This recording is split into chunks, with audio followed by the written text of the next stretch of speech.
doon sa mga ilang mga media vlogger natin. Yung vlogger na lantaran na nagpo-cover sa nangyayari doon sa LGC sa Davao City. Bukod tangi lang po ng mga vlogger ang mga nagpo-cover.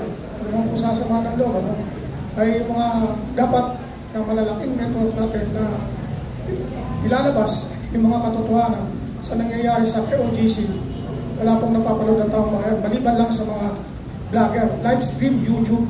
Kaya papasalamat din po ako doon sa mga suporta nila. Opo, kasi prerogative naman talaga ng kahit sinong istasyon kung anong i-cover at anong hindi.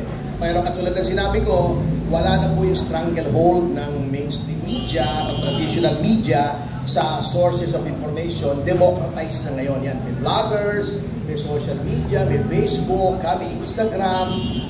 Although ito si Bobby, puro sexy lang pinapanood dito sa Instagram. Alam ko eh.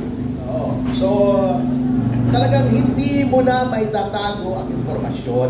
Kaya nga, ang nangyari po dyan ay yung narrative ng mga dilawan ay nasira na. Kaso nyo, natatawa nga ako, ang tagal-tagal sinira ng katulad ko, well, I make no bones of the fact na anti-yellow ko. Yung narrative ng yellow, para makabalik ang isang Marcos, pagdating ng Marcos, ni Pangulong Marcos Jr., parang sinasabi pa niya na tama yung mga dilawan. So, yun ang irony nito. This is the tragicomedy that is the present administration. And sabi ko nga, si Pangulong Marcos will go down in history if it does not change his ways as a tragic figure who was given the very rare opportunity of redeeming the family name, but he bungled it big time.